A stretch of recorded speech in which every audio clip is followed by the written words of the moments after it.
we'll call the regular City Council meeting of Monday, August the 22nd with a roll call, please. Mayor Pro Tem Smith. Here. City Clerk Patterson here. Council members Ratty. Here. Lawson. Here. Kerrigan. Here. Schmidt. Here. City Manager Carey. Here. City Attorney Adams. Here. And Barbara West is supposed to give the invocation today, but I don't see her. Is somebody else here? Okay, then we'll just move to the Pledge of Allegiance. And Chet, could you lead us in that, please? Please join me. I pledge allegiance to the flag of the United States of America and to the republic for which it stands, one nation, under God, indivisible, with liberty and justice for all.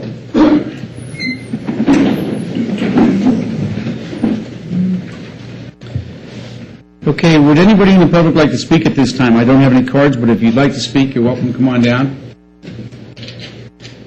Okay, I'll close the public comment. And looking for approval agenda. Anybody like to pull items, move items? I've got, want to pull 5.8. Yes, we're going to pull 5.8.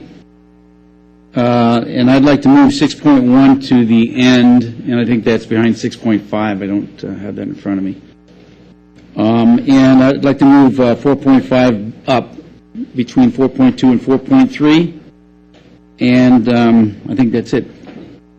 How about all those moves? You got all that, Mike? Yeah. So you can make the motion? I play fantasy baseball, so I'm moving things around all the time. Any questions? Looking for a motion. I move to make your baseball moves. Okay, we have a motion from Councilman Lawson. Do we have a second? Second. We have a second from Councilwoman Ratty. Any further discussion? Okay, please vote.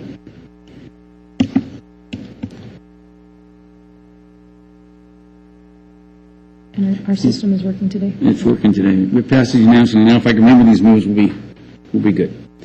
Okay.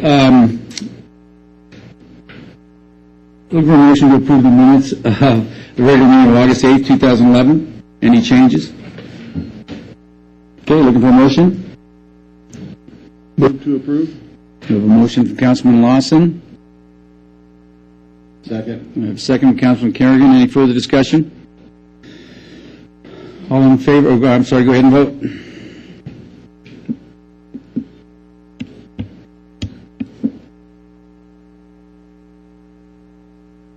Ron? Passes unanimously. Okay, announcement, presentation, recognition items, and items of special interest. 4.1, a proclamation for Obesity Prevention Awareness Day. Councilman Ratty. And who's in the audience? Is it? Would you like to come on down? And have a seat. And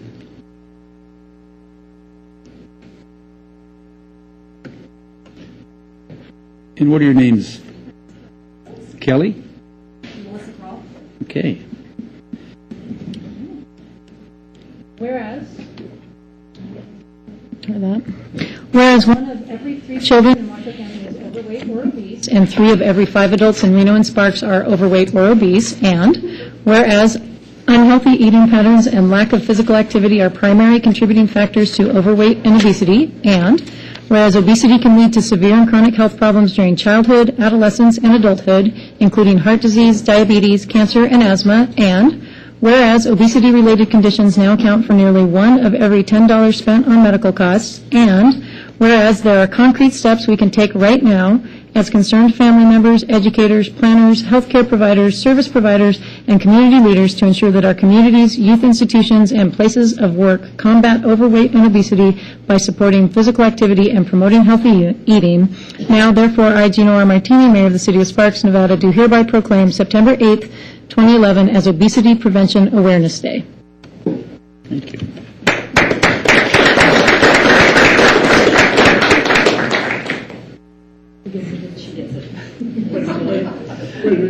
You need to get a picture there. I'm going to have her trained like the mayor. And if you two will stand on either side of it.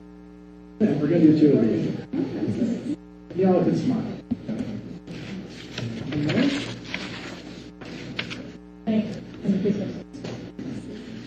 Kelly, Melissa, you'd like to say a few words? Yes, my name is Kelly Seals with the Washoe County Health District. I'd like to thank you for the proclamation. We are having on September 8th an obesity forum, which is why we asked for the proclamation for this day to be declared Obesity Prevention Day. And we'd like to invite everybody on the council as well as in the audience to attend. We are going to have a forum that will address both community and clinical aspects of obesity in our county across the lifespan. So we look forward to that. Thank you. And I'd like to invite Melissa Kral with REMSA and Safe Kids. Again, for the record, Melissa Kral. I'm the coordinator for Safe Kids Washoe County and the director of community outreach for REMSA. We have partnered with the health division, or the health department, the health district for years. We are focused on injury prevention for children 0 to 14. And so our goal is to not only get them up and moving, but keep them safe while they're out getting healthy. So thank you for your time. Thank you for all the hard work you do. It's appreciated. Thank you so much. Thanks for coming in today. Quick comment. I wanted to thank both of these women who are fabulous advocates for this issue. I also wanted to just recognize real quickly the Sparks representative on the Board of Health, Dennis Humphreys, who was the past chair last year, is the past chair this year, was the chair last year, and has been very supportive of these efforts, taking the time to come out to the last forum, and just really is doing a fabulous job representing the City of Sparks on the Board of Health. So thank you. Thank you so much. Thank you. Okay. Okay, next we have a presentation of the Exemplary Business Award to Family Eye Care, which happens to be Dennis Humphreys also. Associates by the Sparks Advisory Committee for the Disabled. And Dr. Humphrey, would you come down? And Dr. Cooper, you want to come down? And I want to recognize Judy in the audience. She's the chairman of the Committee for Disabled. Have a seat. And one of our advisors, Mr. Denny. Oh, and how could I forget Denny? Denny's here.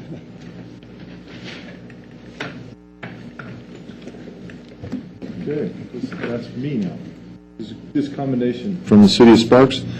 Whereas an estimated 1 in 5 Americans has some type of disability that limits their access to public facilities and local businesses.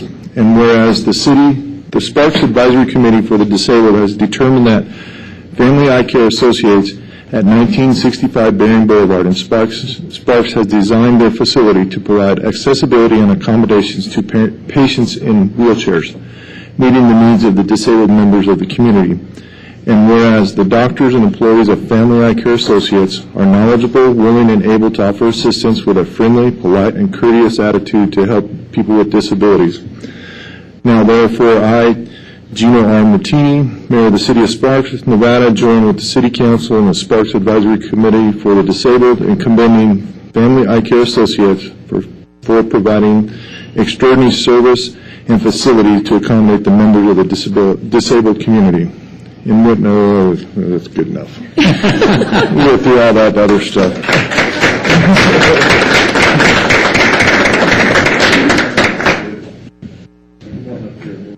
Get a picture for the papers. I want you to spin around in here too. Vinny brought Dr. Humphreys to our attention. That's why on the advisory committee for the disabled, we chose Dr. Humphreys for this award. Closest to it. All right, everybody look right. We're going to do two of these. And one more.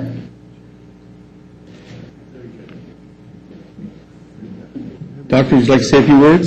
Sure. Thank you. Thank you.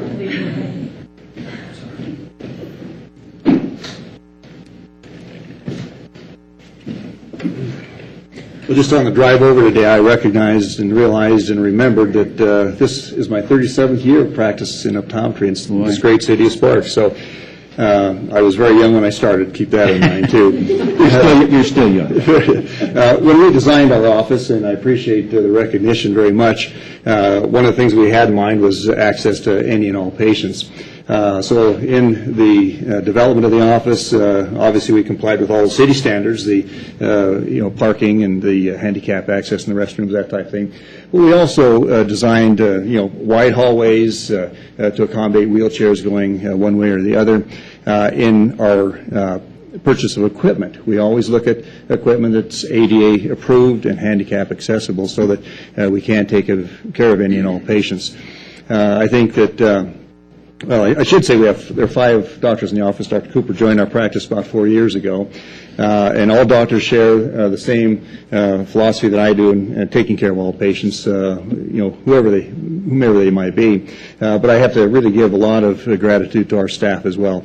They treat all patients the same, regardless of what their needs are, what their physical capabilities are. So, again, I will take this back, and we'll share that with our staff. I think this Thursday in our staff meeting. So really appreciate the recognition that Denny's given me.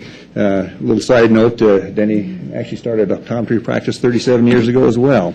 And he and I shared a lot of business opportunities and a lot of thoughts and ideas. And we had probably monthly meetings now that I think back over John Esquaga's Nugget. He had coconut cream pie on some months, banana cream pie on the others, and I still remember that as well, as long ago as that was. But anyway, appreciate the recognition and certainly appreciate the opportunity to appear for this body as well. It's a real honor. How long have you been in the location, Doctor? And there's millions of people watching, so you might get some. Oh, in this location, and thank you. At 1965 Bering Boulevard, That's right. Sparks, Nevada. We've been in that location a little over 11 years now. Okay. Well, thank you, and thank you for all your hard work on the health department, too. And Dr. Cooper, nice meeting you. Would you like to say a few words? No, thank you. Okay. And, Denny could still do a job on a donut. I've seen him do that quite often. Yeah. Thank you very much. Thank you very much.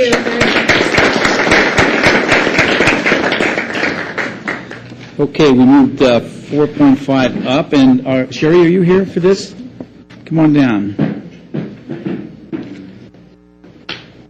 Thank you for coming down today. Pleasure.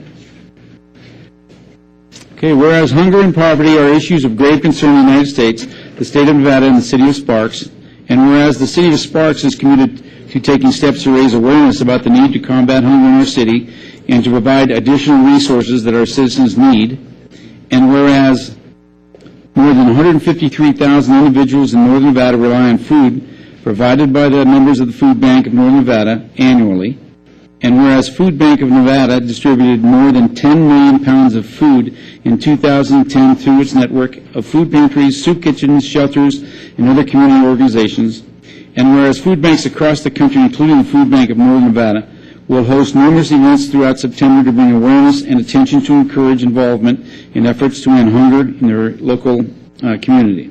Now, therefore, Gino R. Martini, Mayor of the City of Sparks, Nevada, do here proclaim September 2011, Hunger Action Month. Thank you, Sherry. Thank you. Let's do the picture thing. I'll bet you two kind of over here. Over here? Yeah. And I say you two of these. There's one. And Blue Dot's still waiting by now. Thank you. Thank you very much.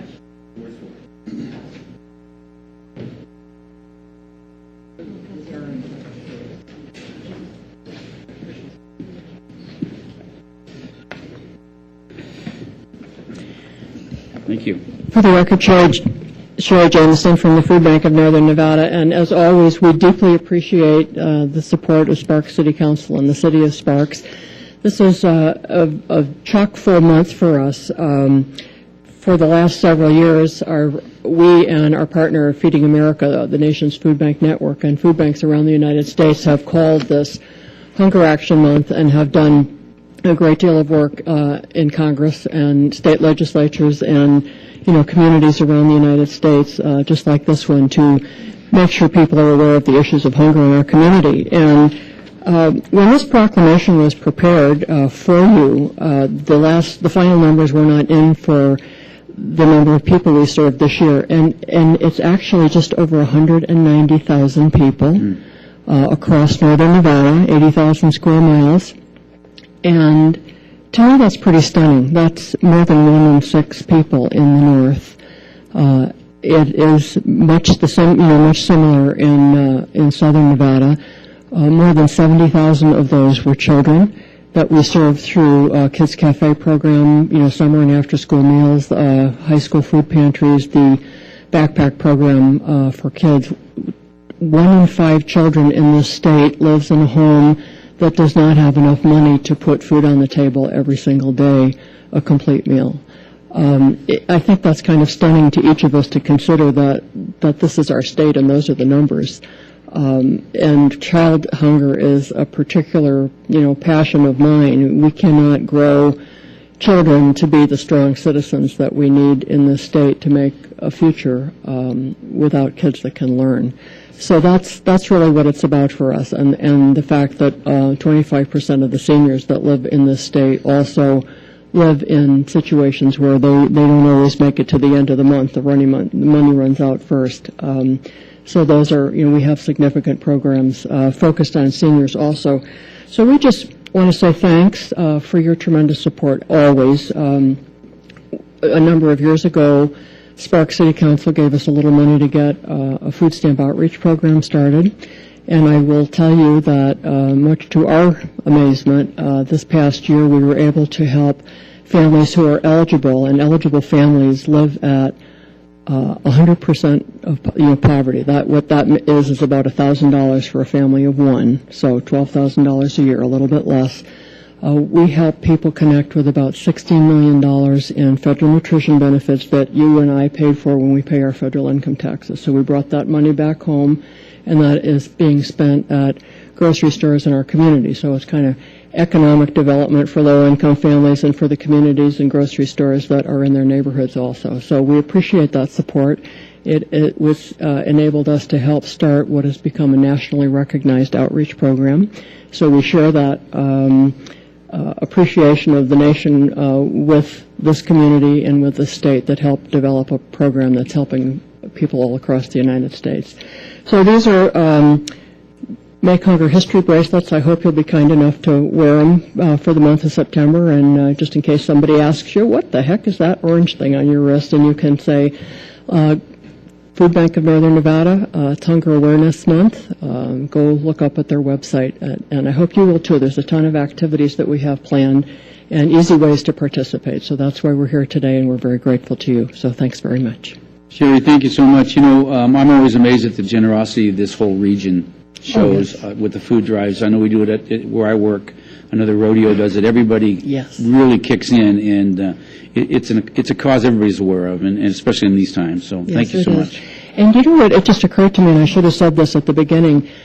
It was kind of interesting that Obesity Awareness Day on September the 8th and Hunger Awareness Month occur at the same time.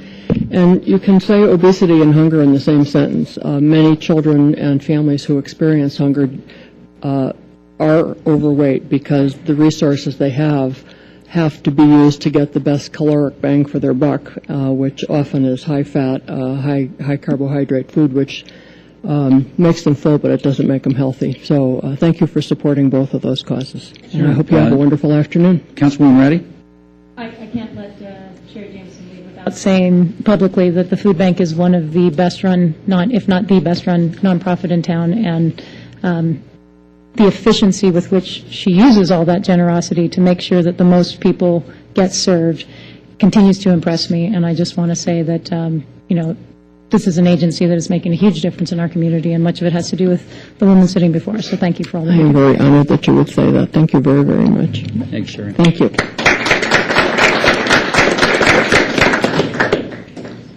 Okay, 4.3, a presentation on Sparks Sound Installation Project and new flight arrival and departure paths. This would be the Airport Authority. Welcome. Good afternoon, Mr. Mayor Pro Tem Smith and members of the City Council, Mr. Adams, Mr. Carey. I'm Adam Newberry. I'm here today in the capacity of one of your appointed airport trustees. Bill Eck, the other airport trustee, sends his regrets, was unable to attend today's meeting. As a matter of information, we'd like to present a couple items to you. Number one is sound installation project that the airport has been working on for some time.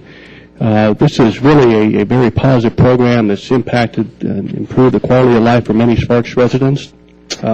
We've asked Dean Schultz. Dean is the Vice President of Planning and Engineering and Environmental Management for the airport. and he'll give us an overview of the sound insulation program. We're also going to then transition into some new flight and arrival and departure flight paths that the FAA is implementing.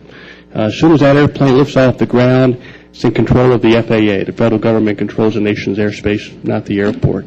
The airport has a committee that you all appoint members to, the Airport Noise Advisory Panel, and the ANAP, in fact, has a representative from the city as well as a representative from the city's community development staff. And they were successful in convincing the FAA to hold a couple of public workshops. So there has been some education in the community about these flight paths. Dean will describe how they will or will not impact Sparks. The impacts are the flight paths are changing, and Dean will talk a little bit about that. But primarily, as you know, over the last decades, aircraft have navigated through surface equipment, VORs, and now with the space age, aircraft are navigating through global positioning systems, very much like what we all use now in our own cars. So. Without any further ado, I'll have Dean take over. I'd also like to introduce Trish Tucker with the Airport Authority in the audience with us today. And Trish works on Dean's team. Dean, thanks for coming. Thank you. Good afternoon, Mayor Pro Tem Smith, City Councilors. I think Adam's done a pretty good job, and almost not. You're done. We're done. Thank you. As Adam said, we'll be talking, and I understand time is of the essence, so I will be brief. But if you do have questions, feel free to interrupt me and ask at any time. The first project, as Adam said, is the sound insulation program, and that is run by the Airport Authority and has been run by the Airport Authority for 17 years now.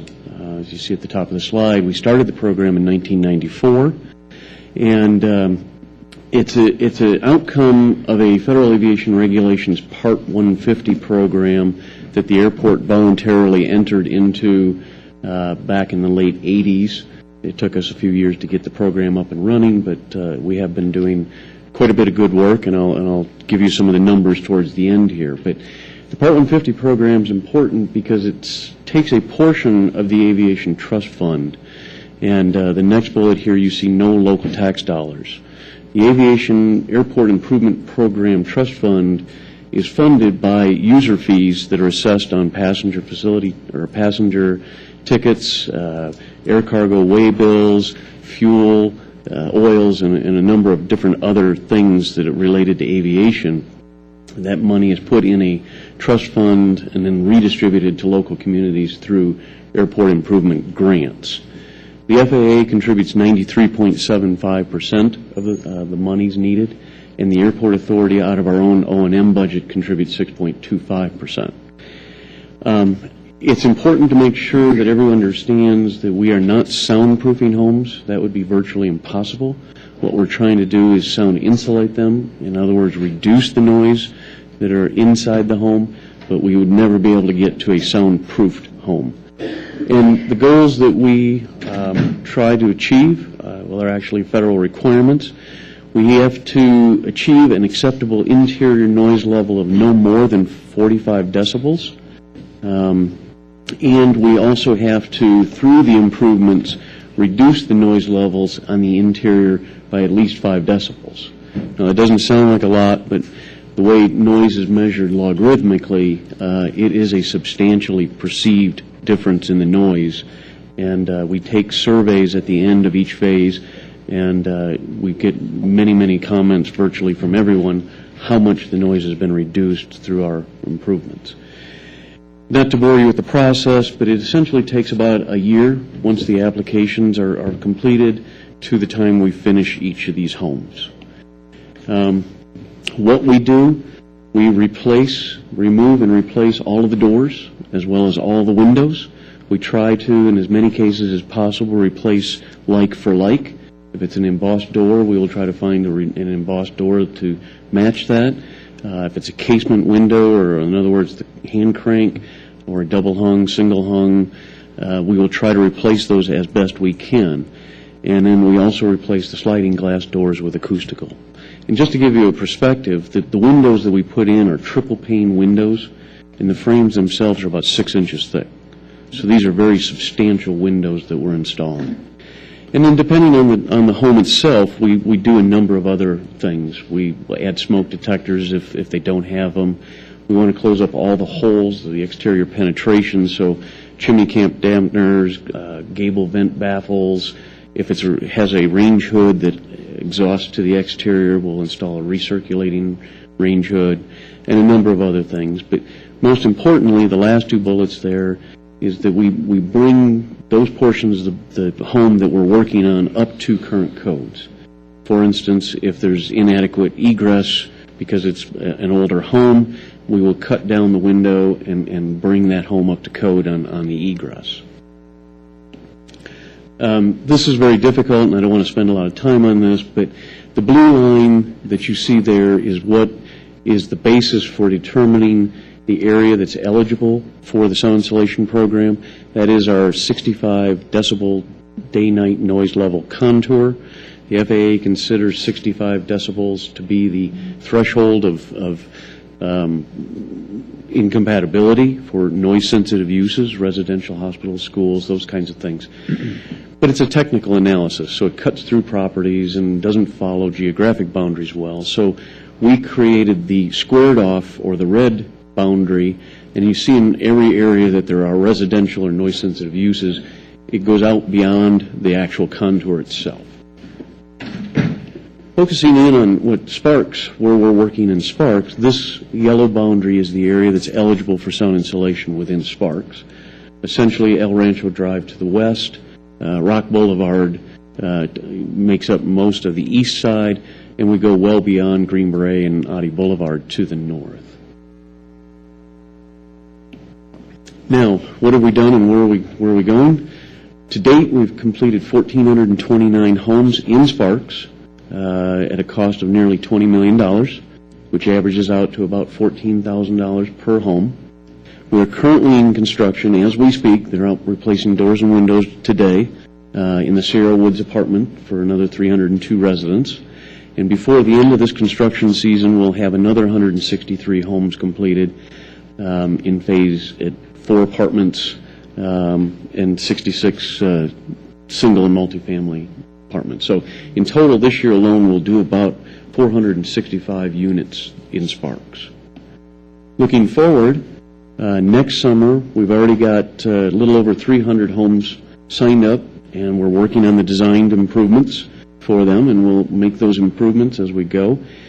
And then in closing on this particular project, we'll have, after this summer's work done and next summer's work done, about 336 more homes in that eligible area to complete. So that's my presentation on the sound insulation program. If there's any questions, I'd be happy. I have one question. How would somebody go about contacting the airport authority or whoever they contact if they felt they were in that area and wanted you to come and look at their house? We can give you the phone number. We will gladly entertain them. Trish takes those calls. I don't know. Do you know the number off the top of your head? Maybe it's something we can get on the website. Yeah, that would be fine too. Mm-hmm. Okay. But we're happy to entertain those. We've got the database. We know all the addresses and whether they're in or out. Okay. Any questions? Okay. Okay, moving right along. As Adam had indicated, once an aircraft leaves the ground, it technically becomes the responsibility of the Federal Aviation Administration. The airport authority has little control over any aircraft once it's wheels up, if you will. And so the FAA is leading this project, and I will just quickly walk through. But starting from the macro, working towards the micro, this is not something that's just being done in Reno. This is being done nationwide. And as Adam indicated, it's an evolution in technology. We're moving away from ground-based radars and navigational aids that send up signals to airplanes fly from point A to point B to point C and on, to a satellite-based air traffic management system. Much like the GPSs in people's vehicles today, this next-gen system will be based on the satellite technology. And it's not just the satellites, but it's also upgrades to the software and the equipment that air traffic controllers are using. So It's a national initiative. Trish recently attended a noise forum of West Coast airports. The FAA is working on airspace modifications not only here, but in San Francisco, Sacramento, the whole LA basin, as well as San Diego. So this is being rolled out nationwide. Now, having said that, it's going to take many years before it's fully implemented, because not only does the FAA have to do their part, the aircraft owners have to do their part. It's you can send the signals out, but it's got to be received and transmitted back. So the aircraft have to be equipped with certain instrumentation, and the air crews have to be trained on how to use that implementation. So overall, the FAA's goals for this rollout of this new technology is meet future demand. The system will allow the FAA to control airspace much more efficiently, which means that they will be allowed to increase the capacity of the existing airspace. It's not an issue here in Reno per se today, but well into the future there may be a need to have that enhanced capacity. This function automatically adds that. Obviously, whenever you're talking about aviation and air traffic control, safety is a prime goal. This will enhance the safety of the operations, the increased reliability. The satellites are there. They're operating 24/7. The ground-based equipment sometimes has outages, so the system will be much more reliable. And then obviously one of the goals is to reduce impacts, environmental impacts, both not only noise but aircraft emissions and fuel usage. Now, I could spend a long time discussing this because some of these things take a little time to understand, but I'll skip to the more important ones. First, the second bullet, optimized profile descents.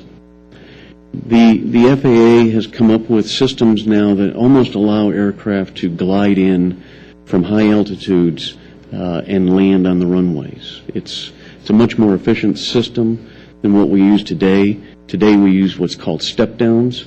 An aircraft will pull back on the power, reduce altitude, and once they reach that altitude, bring the power up and hold that altitude for a while and then step down again and step down again and step down again. Part of this reorganization is to allow those aircraft at a higher altitude to bring the power back to almost a minimum amount and essentially glide the aircraft into the landing of the airport, which reduces fuel consumption, aircraft emissions, as well as noise. The third bullet for departures is unrestricted climbs. One of the things that the FAA is trying to do in this implementation of these improvements is to, we'll say, deconflict aircraft. You'll see a bullet here, less aircraft crossings. There are occasions where we have departing aircraft and crossing at a safe distance, obviously, with arriving aircraft.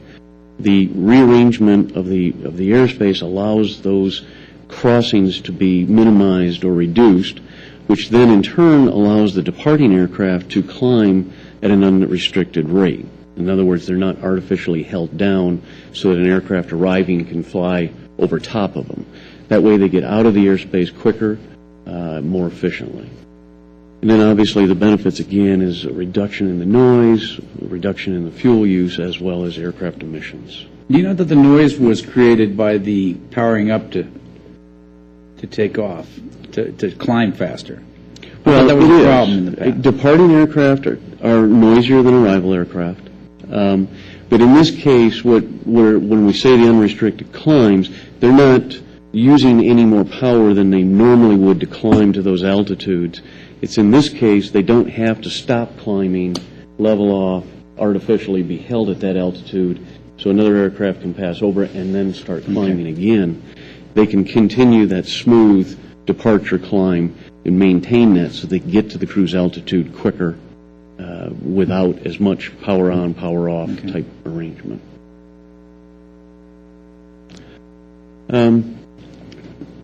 Aircraft obviously operate better when they operate into the wind. It helps with their performance capabilities. So therefore, based on the winds that we have in this valley, as well as the distribution of noise-sensitive receivers, residences and schools and churches and hospitals. 75% of the time we are in what is called a south flow configuration. That means arrivals come from the north and arrive heading south. Departures will depart from the airport going south. There is times when the winds dictate that we do have to operate in a north flow, which means arrivals from the south and departures to the north. But most of the time we're in the south flow. Unfortunately, arrivals are quieter than departures, so the north side end of the airport tends to have less noise, as you saw in that noise contour that I showed earlier. Based on the FAA's analyses, they have indicated that there is no areas of significant change to the noise levels as measured by the FAA. And as I said before, not all aircraft are equipped to handle it. 75% here is reference to the air carriers. There's still a lot of general aviation aircraft that are not equipped with it. So this is not something that we're going to flip a switch on one night and all of a sudden be changed to the new procedures. So there will be some continued dispersion of the tracks for a period of time. This and the next slide are actually slides taken from the FAA's presentation at their public workshops that Adam had mentioned. The green are just a few samples of aircraft flight tracks that have occurred. These are the current situation, and these are our arrivals. These are aircraft coming from various locations arriving in that south flow that I mentioned earlier. The blue tracks are actually the proposed tracks that the FAA are proposing to use, and I use the term proposed when I should perhaps suggest that the track on the right has actually been in use for the last couple of weeks.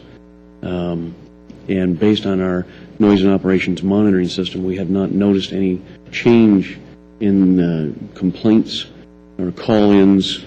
But these are these optimized profile descent procedures that I'm talking about, where again the aircraft, in essence, glide into the airport. So they're minimal, their noise impact, and their thrust levels are significantly reduced. So,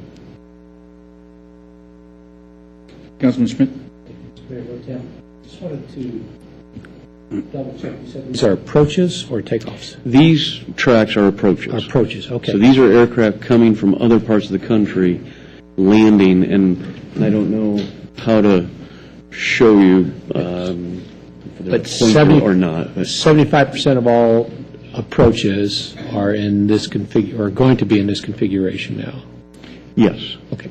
All right. And it varies from year to year. There will be some variability in that, but over the several years, it has averaged about 75% arrivals from the north.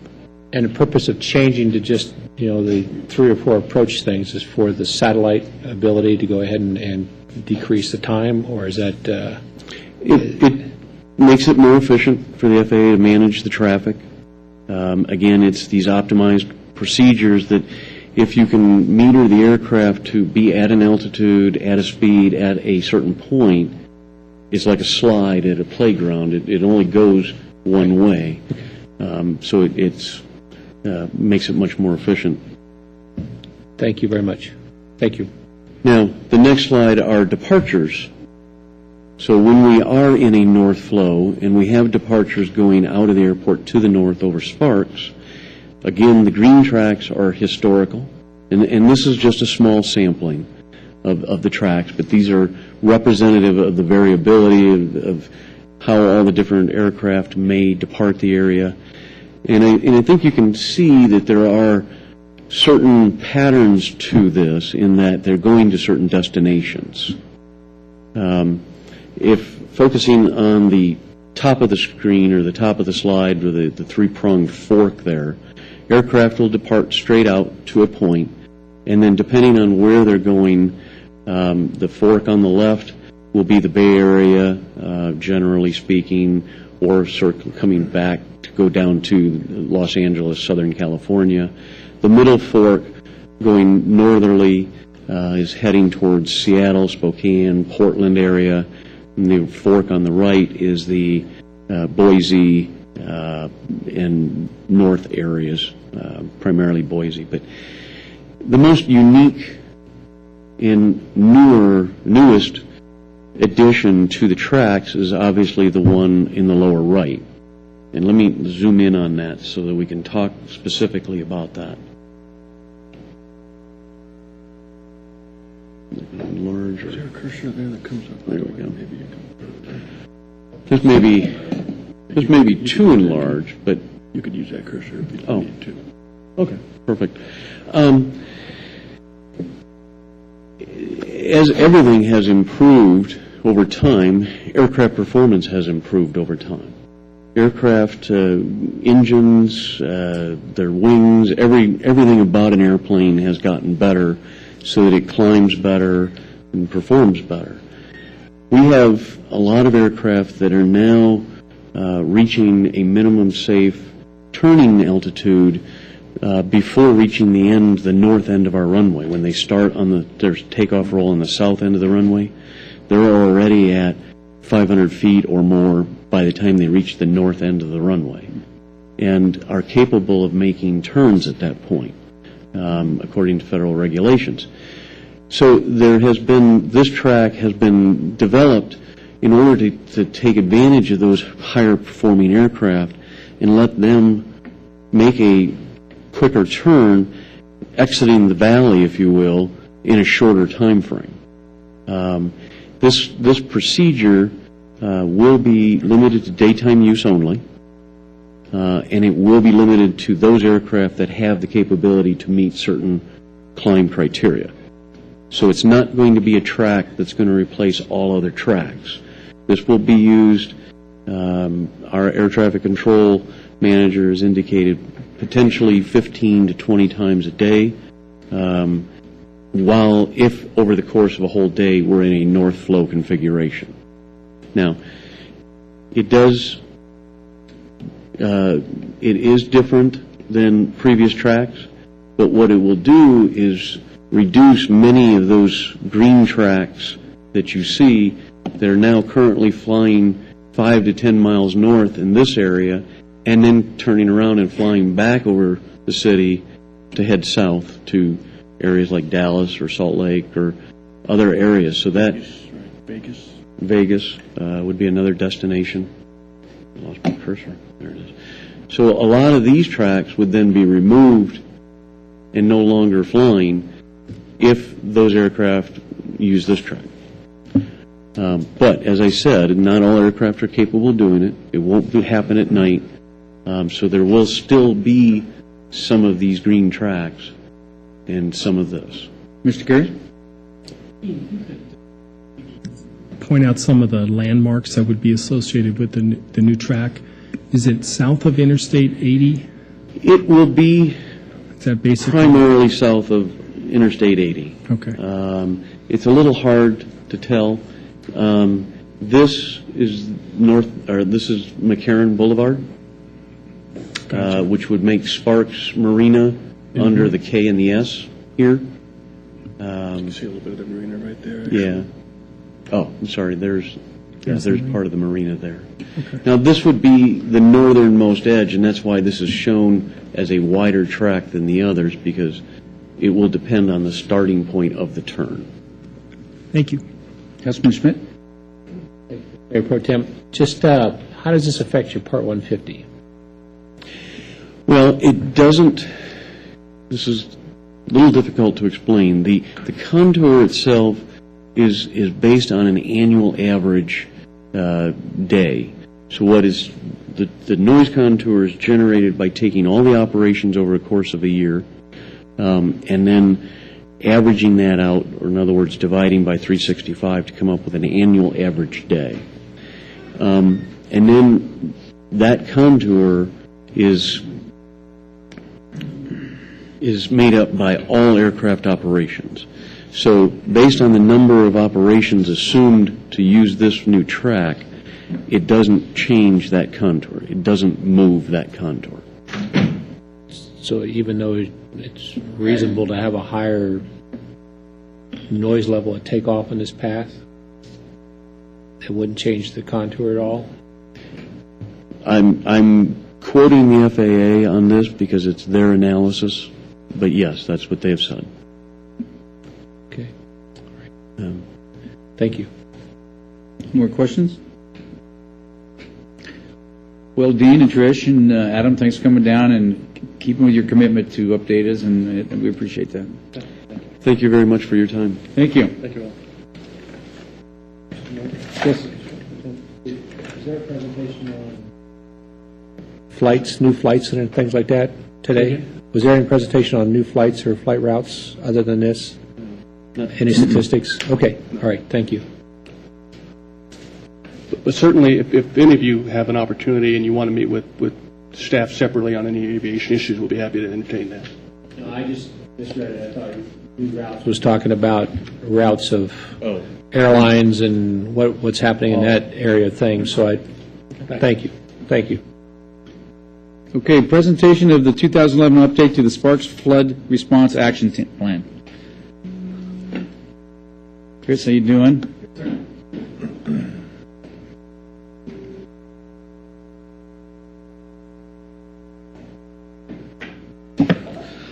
Good afternoon, council members. Chris Cobb.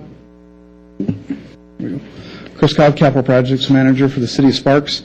I'm here today to talk to you about the update to the Sparks Flood Response Action Plan of 2011. And this is based on the initial flood plan was written in 2004 and adopted. Since that time, we've had two updates to the plan in 2006 and 2008. These updates, what they are is after we go through a year and any lessons learned from any events that we may have experienced, any changes in personnel or departments or other agencies that need reflect within our plan, any council or citizens' concerns that have come forward that require change in how we plan to deal with flooding issue, or any new techniques or infrastructure we may have constructed or learned about since then. Since the 2008 update, Sparks has gone through many changes, one of which is department and personnel moving and moving on, leaving and moving on, title changes with reorganizations. Additionally, we found that we needed to change some of our inspections and how we did them and when we did them. That included the annual inspection checklist that we've added. We also found after 2006, using reader boards in the industrial area was very good outreach. Adding that to our plan, how and where we would actually put those. Updating our pre-event checklist. Adding some corrective forms where we're documenting issues we need to fix and then how we fix them. And additionally, police and fire also reviewed their sections, and at this time there were no changes needed for them. Going into the updates a little more, the department personnel, the city, we blended the community development department and the public works department, which is now community services. So with that, there's many titles and everything that needed to be changed. And so we've gone through the entire document and had those updates done. One of the biggest changes we had is the annual inspections. As part of our plan, we would do a pre-event inspection when we started to hear threats of Vista hitting their 15. We have a pre-event. We go out, review all our facilities along the river and different storm facilities throughout the city. That was pre-event. Now we're looking at doing these. We were already doing an annual inspection, but actually documenting it. Really going in, finding out how many sandbags, how much materials do we have right now before November 1st, which is the beginning of flood season. This really makes a proactive approach with our limited staffing now to really have a good idea before flood season ever comes into play. What do we really have on hand? What issues, if we have any in our facilities, do we have? And can we get them corrected before flood season really gets into full swing? This was really worked on heavily by our engineering and maintenance staff, and we're really happy with what we came out with.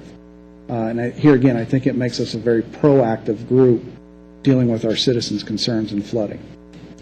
Chris, does the city of Sparks maintain all of the sandbags, or are they distributed throughout the, for instance, the area down there by the river, the, what am I trying to say? The city maintains them. We have containers that we do keep them in. And I believe we have about 500,000, if I remember correctly, on hand. We take a look at them. We also take a look at, when we go in there and check, see how many we got, and do a quick bag count again, is how are they looking as far as, are they degrading to a point that we need to get some more? Okay. Thank you. Okay.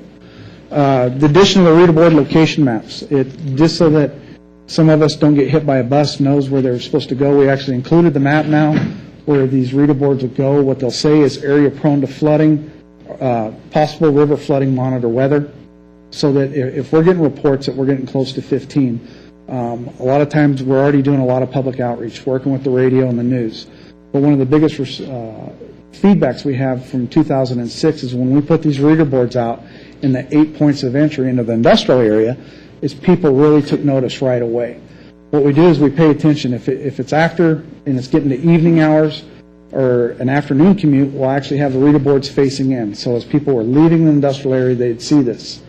Through the course of the evening, early morning hours, we'll flip those signs. As people coming in, they'll see them again. And then that way, those people, they really talk to each other, and then they really start spreading the word that, hey, start taking care of your business, start looking at sandbagging. And there was a great response to what we did in 06 with that. This is just putting it in the plan so that anybody shows up in an emergency can pick it up, knows where they go. 4 of the sites are in City of Sparks right away. 4 of the sites are in NDOT right away. We're working with NDOT. They're great about this. They said, hey, come to us in October every year. Ask for a blanket permit. Is it the same areas? We'll give you a blanket permit for putting your signs in our right of way. Just give us a heads up if you're going to have a flooding event, and we know they're going to show up. Okay, Councilman Lawson? I think you just answered my question. My question was, are they permanent or they're No. just temporary? Temporary, just like the signs you saw for Hot August Nights Right. driving down Pyramid. It's a reader board, and we can dictate what goes on the board. Additionally, we updated our pre-event checklist here again, dealing with reader boards, new titles, et cetera. And then the addition of corrective action forms. Prior to this, we had corrective actions during our inspections, but this is going along with the documentation process. So if there's ever a question what we saw or how we fixed or what we did and when we saw it, we actually have it documented now. And we'll be scanning these in our annual and pre-event and any post-event inspections. And that is it for my presentation. I'd be more than happy to answer any questions for you. Chris, what do you use, a combination of weather reports and flow gauges, or? We use weather reports. We're tied in with the county, our partners at Reno, as well as the Weather Service, working with Rhett and the group up there. So we pay attention. We network a lot throughout the year, listening to national weather forecast. We also have flow gauges within the Truckee River that we pay attention to and what the forecasts are expected there. Okay. Any questions? Thanks, Chris. Thank you very much. Thank you. Okay, moving on to consent items. We are going to pull 5.8. Would anybody else like to pull a consent item?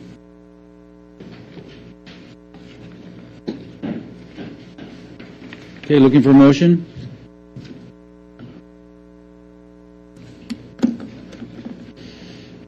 Sometime today, preferably. Which one? Can we get a motion to accept the consent items? Mr. Schmidt. Thank you, Mr. Mayor Rotel. I can make a motion we accept items 5.1 through 5.11 minus 5.8. Second. Okay, we have a motion from Councilman Schmidt and a second from Councilman Kerrigan. Any further discussion? All in favor say aye. I'm sorry, please vote. I'm used to doing it.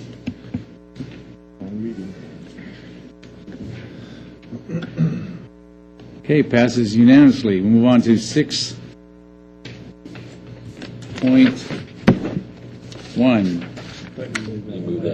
We did. We moved that to the end.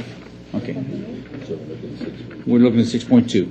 Sorry, so you're pulling 5.8 completely off the agenda, or are you? Yeah, you want? Do you want to? Okay, sure. If you want to, we pulled it. I mean, I don't. We're going to have to reload then. We just pulled it. Yeah, we pulled it and. So I misinterpreted that. I thought it was pulling it off of the consent agenda to put it on the regular agenda. I thought I was pull it off to not do anything. Yeah, I was going to pull it off. Discussion. Yeah, we're just going to pull it. I was told to pull it because you're going to rebid it. Do we need to discuss this? Mr. Smith, if you could amend your motion to allow for discussion. We do need to change the staff's recommendation on this item, and it would be move forward today. Okay. I think my original motion, that's what I meant to go ahead here. Pull it for discussion? Pull it for discussion. That was my original motion, but the second way. Is that the way you understood it, Ms. Kerrigan? No, but I'll amend my second to go ahead. Should we re-vote on this? Chet, do we need to re-vote, or what do we need to do? Oh, my. Oh, my, oh, my. Oh, my. Sure, why don't you go ahead and re-vote on that? Yeah, just make sure everything's clear. Okay, so what about the old motion? It was already approved. Who's a member of the moving, the successful party? Mr. Schmidt. Let's bring it back. Make a motion to There you go. consider item 5.8. Mr. Go ahead and change your Mayor Pro motion. Tem, I'd like to change my motion to approve items 5.1 through 5.7, 5.9 through 5.11, and hold 5.8 for discussion as soon as this vote is finished. Second. Okay, we have a motion from Councilman Schmidt and a second from Councilman Kerrigan. Any further discussion? And I'll apologize because I thought you wanted to pull it completely off the agenda, so, okay. Please vote.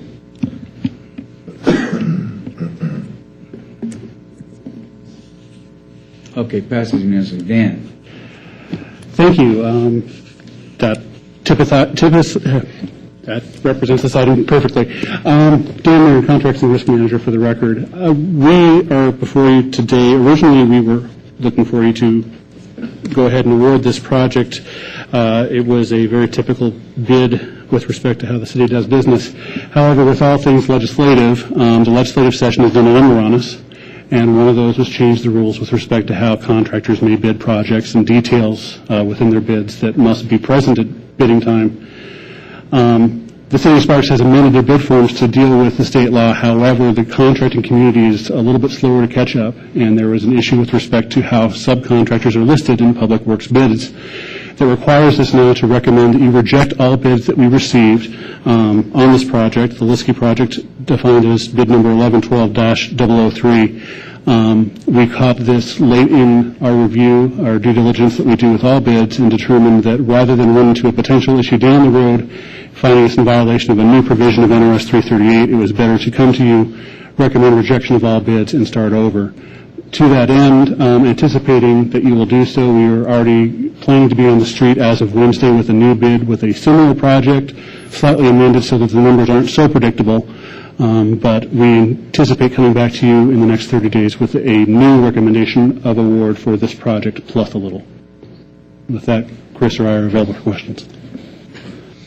Councilman Kerrigan? Okay, so because of, well, this bothers me because now that we have a bid for 298, everybody else was almost 70,000 more than that, and now because of something about subcontractors, we're going to have to go out and rebid it again. Now everybody knows it's going to be 298, right? That was now, come on. I mean, let's be honest about it. I mean, I don't think Peavine's going to get. I think they'll be a little upset about this since they came in low bid. Well, what's the problem we had? The problem is when a general contractor bids a contract, they are required at the time of bidding to list all the subcontractors on the job up to 5% of the value, 5% and above of the value. Beyond that, within 2 hours, they have to list every subcontractor representing 1% or more of the value. So they're listing pretty much everybody that they're going to hire for the job. And the presumption to this date has been that the general contractor will do everything else remaining. They've got the expertise, they have the license, they have the staff. As a result of SB 268 and the addition of three more words to NRS 338, they are now required to self-list, that is, name themselves on that subcontractor list, naming every possible trade they may do. The law is pretty clear in that section of law that says those that fail to provide that information must be found non-responsive, which is what we're asking for here in the rejection of bids. Were all of them non-responsive? Yes, sir. So that means, okay. I don't believe it. You know what? I mean, this is going to cost taxpayers money too. Absolutely. I'm going to tell you that right now. Yes, because sir. they're going to come in right now, and I'll bet you the bid's higher. We are doing our best to mitigate that. Chris can speak to the additional scope that we're already looking at least make that less predictable, which is what I spoke. I mean, I think it's kind of ridiculous because obviously whoever gets the bid is going to assume they're going to do everything else that a subcontractor is not going to do. Yes, sir. Absolutely. It's known. We've spoken to Peavine. Of course, they wanted this bid, and they're an excellent contractor. We worked with them as many as the other 4 contractors that bid this. We worked with them. Great work, all of them. Peavine would have done an excellent job. Would have saved taxpayers a lot of money. It's not ideal, and unfortunately. But the point I'm trying to make is we can't give them the bid and say they can come in with an amendment and just list themselves? No, there's a 2-hour limit with respect to the subcontractor list. When did that law go into effect? Was that one for July, or is that? July 1st. July 1st. Okay, thanks. Any further questions or comments? So, Councilman Schmidt? I think it's appropriate then to have this item withdrawn from the agenda. We would ask that you reject all bids received. So you're looking for a motion to reject the bids? Yes, sir, and that's one of the alternatives listed on your staff report. I move for item 5.8 to reject all bids and ask staff to go back to rebid. Okay, we have a motion from Councilman Schmidt. And then a second from Councilwoman Ratty. Any further discussion? Yeah, just one question for legal. What if I say no to this? Let's go to a vote, I think. No, I mean, what if we say no and just award it to Peavine? Are we going to go, what do we have to do then? We're going to get spanked by the state? Make it spanked by the state. You might also be put in a position where an unsuccessful bidder sues the city, and ultimately we play that game, do that dance. Okay, thanks. And if I may, we're seeing that in other agencies in the valley already. Okay, we have a motion and a second. Any further discussion? Please vote.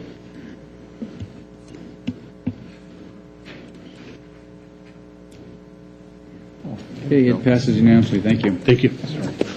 Okay, now we'll move to 6.2. Consideration and possible adoption of the corrected resolution number 3202 to clarify and revise the limits of resolution number 3169 for East Nugget Avenue. Who's Mr. Erickson?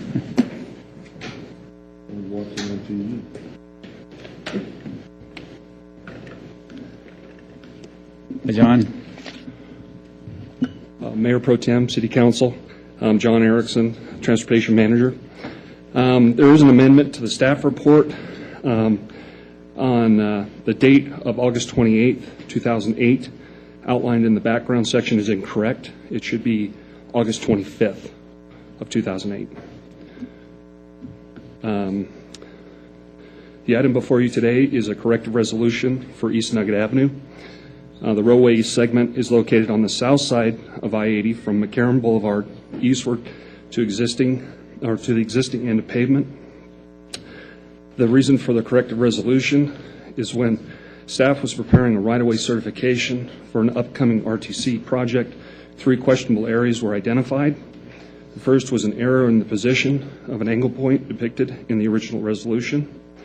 The second item was to modify the area of the eastbound McCarran on-ramp to allow NDOT to maintain their on-ramp facilities. And then finally, there was a request from the city to acquire additional right-of-way for a future paved cul-de-sac. Staff has verified that the aforementioned items have been corrected. I would be able to answer any questions. So this is just a surveying problem we had, or? Yeah, there was 2 issues that occurred. The first was up there at McCarran, and the second was a bad angle point. The third item was something that we requested to put a cul-de-sac on the east end of East Nugget Avenue. Okay. Any questions? Okay, I'm looking for a motion. Councilman Lawson.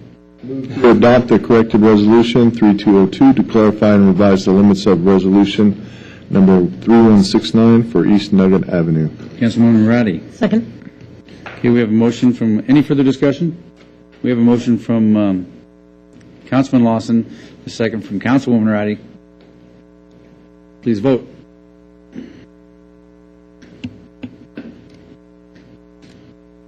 Passes unanimously. Thank you, John. Thank you.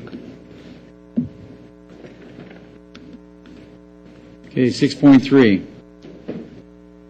Consideration of possible approval of amendment number 4 to the cooperative agreement between the City of Reno, Washoe County, and City of Sparks for services related to the operation of the Homeless Community Assistance Center. Armando. Mayor Pro Tem Smith and members of the council, Armando Ornelas, City Planner. This is the proposed fourth amendment to the cooperative agreement between Reno, Washoe County, and the City of Sparks for operation of the Community Assistance Center. The agreement would extend the current agreement for an additional 5 months. You may recall that back in, I guess it was June, we came in and asked for a 2-month amendment at the request of the City of Reno and Washoe County. And it would continue the role of the City of Reno as the lead agency for the CAC operations during this period of time. It also calls for Reno, Washoe County, and Sparks to each appoint an elected official to what's being referred to as a transitional governing board to do the following things. 1, to set policy for the Community Assistance Center and identify performance-based goals for CAC operations. That is driven in part by forthcoming changes in federal law, which basically require recipients of federal funding for these types of services to move to what they are referring to as a housing first model. And really what they're looking to do in part is to move folks through shelters and into permanent housing more quickly. Secondly, it calls for the Transitional Governing Board to oversee selection of an operator for the Community Assistance Center through a new selection process, and that new selection process would be intended to emphasize these performance outcomes that the new federal requirements prescribe. And third, to prepare a new cooperative agreement for the balance of this fiscal year as well as for fiscal year 12-13, and it would include consideration of a possible change of the lead entity. In addition, per this agreement, the City of Sparks would continue to contribute funds from the $84,976 of CDBG funding it has budgeted for CAC operations for the current fiscal year. And staff is recommending the council approve amendment number 4 and authorize the mayor to sign it. In addition, staff is also recommending that the City Council appoint the mayor or a member of the City Council to represent Sparks on the Transitional Governing Board. And this, in part, we're asking you to do this today because of the fairly aggressive schedule that's outlined in the staff report for doing all these things that I just referred to. So with that, I conclude my presentation. I will add that I spoke with the mayor yesterday about this, and he is willing to represent Sparks on the governing board. So, any questions, comments? And he's not here to dispute that. Okay, looking for a motion. Councilwoman Ratty. I move to approve amendment number 4 to the cooperative agreement and authorize the mayor to sign the agreement. I also move to appoint Mayor Gina Martini to represent Sparks on the proposed transitional governing board. Okay, Councilman Kerrigan. Yeah, I'll second that with, if I could ask the Julia to list her name as an alternate. I'm not sure, I think we probably need an alternate on this. And I'm not sure when the mayor is going to be back in action. And you said it's pretty aggressive. Julia, would you mind sitting on that? I'm kind of volunteering. Why, I'd love to. So, will you're going to amend your motion? So I amend the motion to appoint Gina Martini as an alternate, as the primary representative and myself as an alternate. I'll second that. Okay, we have a motion from Councilwoman Ratty and a second from Councilman Kerrigan. Any further discussion? Please vote.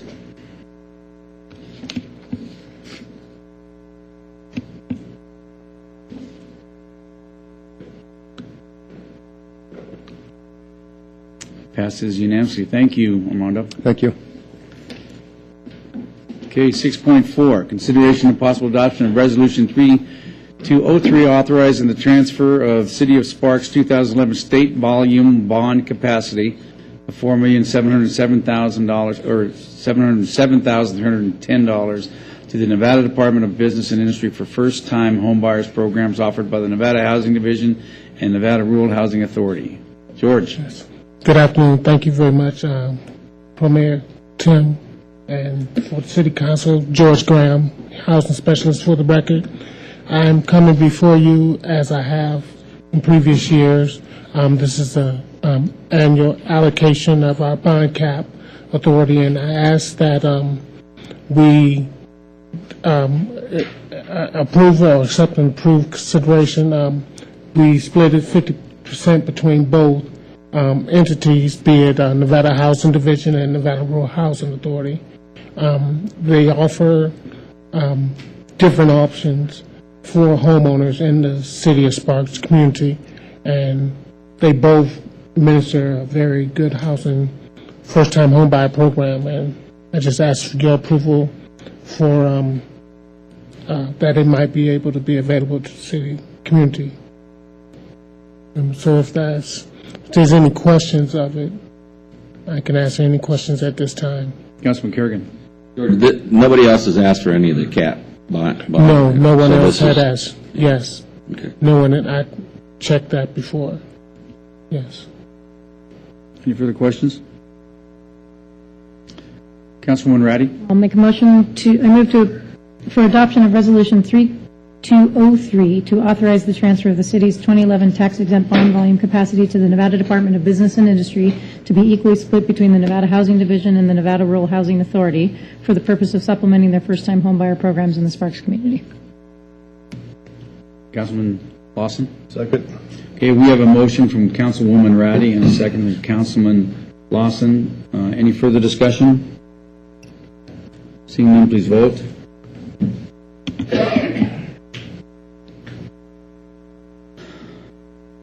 Passes unanimously. Thank you, George. Okay, thank you all. Okay, 6.5, performance review by the City Council of Manager Sean Carey. Chris? Sit in the short chair. You know, I got your email with an update just before I left, so I didn't see it. I brought copies. Okay. It's on. Chris Severson, Employee and Customer Relations Manager, for the record. I'm here today to present an agenda item regarding the city manager's performance review. This was sent out in June. I received responses back. I sent out 14. I received 10 back, and you have the results with the agenda packet. What I didn't attach to the agenda packet was the city manager contract. And so I have hard copies of the contract if the city council would like to look at it. Would you? No, it's fine. It's the same contract. It is. Yeah. It is. I didn't know what- Contract.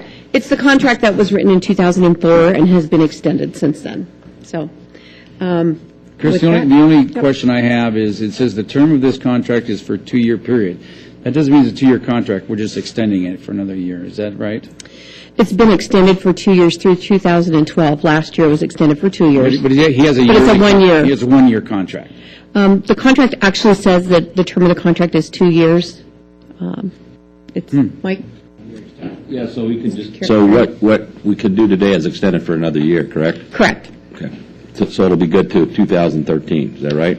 Correct. Now, one question on the salary part of it. Yes. Where are we with the department heads and everything with the 7.5%? I think. Yes. Is that going away now? No, the 7.5% that was taken as a concession last year by the unrepresented groups, by the majority of the unrepresented groups, is still in effect, the 7.5% reduction. And the city manager has also taken that reduction. In addition, the half of the PERS increase, the 1.125% has also been. Okay, but nothing new for this year, though? Nothing new for this year as yet. Okay. TBD. So with that, I'll answer any questions that you may Okay, have. any questions, comments? I thought that the overall evaluation was good. Very good. Yes. Had a good response this year. Good. Councilman Kerrigan. Who else did you give it? Did you give it to the department heads plus and the city council? Is that who got it? I did. So, because I was looking, I kind of was surprised to see how many people were evaluating Sean. I did. I you sent get- out 14. I'm sorry, I sent out 14, and I got back 10. I did give 5 to the city council, 1 to the mayor, the assistant city manager, 5 department heads, and then I believe the executive administrative assistant and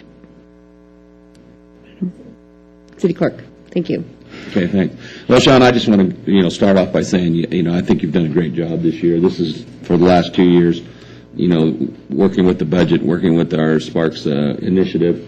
So I'm really happy with how things are going. It's a tough time. We had to make some tough decisions, but we're rolling down the road, and I think we're in better shape than a lot of other entities. So I'd like to thank you for that. And I'll add, I get comments all the time that Sparks seems to be doing the right things, making the right moves, and Sean, you're the leader of the pack, so I do appreciate the work you do, honestly. Okay, any further questions, comments? Councilwoman Ratty? Just echo that. I think Sean's doing a great job, and I will go ahead and move to approve an extension of the city manager employment agreement through July 31st, 2013. Okay, we have a motion, Councilman Lawson. Second. And a second. We have a motion from Councilwoman Ratty, second from Councilman Lawson. Any further discussion? Okay, seeing none, please vote.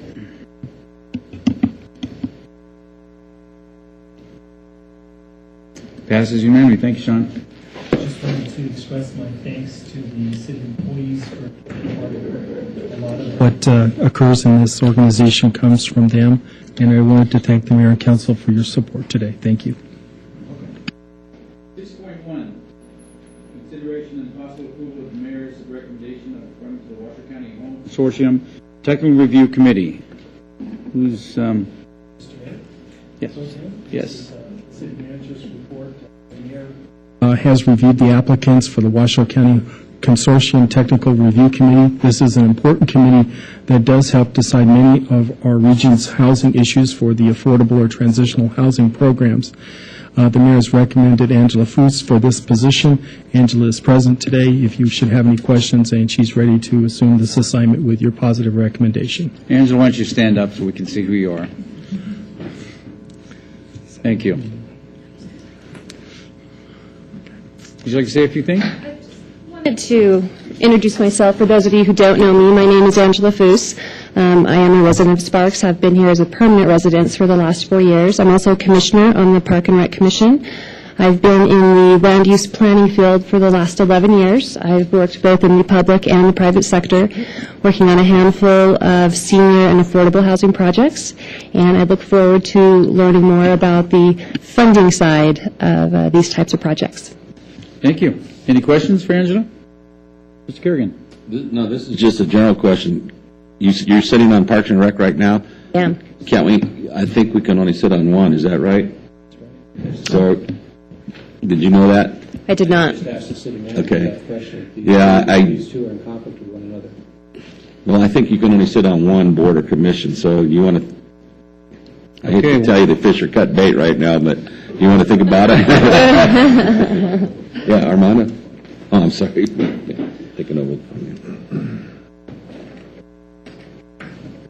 And I don't know the answer to the question, but I would make the observation that the Washoe County Home Consortium Technical Review Committee is not a city body. It's a regional body, if that makes any difference at all. So. Well, I think our rules say that you can only sit on one. Mr. Schmidt? Am I right? Thank you, Mr. Mayor. I think, if we can let the city manager go ahead and make clarification, I think if it has to do an appointment with the city council, there's only one that's available, but I think we need to make sure to go back and check our rules and make sure that's correct. Okay, would you give us just a few minutes? Sure. You don't have to leave. You can just give us a few minutes. In reviewing the rules, section 9, limitation on service, a person may serve on only one board, commission, or committee at a time, except as otherwise approved by the city council, or when the person serves ex officio or has been appointed to serve on another board, commission, or committee because of the service on the board, commission, committee of which he or she was appointed thereunder. So it is at the council's discretion if you would like to continue with the appointment as an exception. I'll make that motion to continue the appointment. Okay, we have a motion from Councilman Kerrigan and, well, I'm sorry, Julia? Councilwoman Ratty. I'll go ahead and second that, and if there was ever an exception to be made, I would be recommending that we make it for Angela. She's done a fabulous job on the Parks and Rec Commission, is clearly interested in what's happening in Sparks, and I'm really excited to see that you want to do this. Yeah, and I wanted to make the motion before you ran away, too, so. Okay, we have a motion from Councilman Kerrigan, a second from Councilwoman Ratty. Any further discussion? Okay, seeing none, please vote.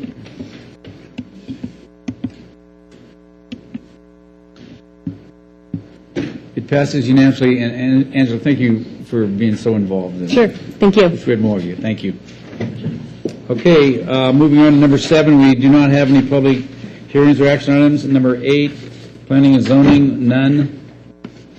Move to number 9, comments from the, I'm sorry, we're going to move to public comment. I'll open up for public comment. Anybody wishing to speak at this time?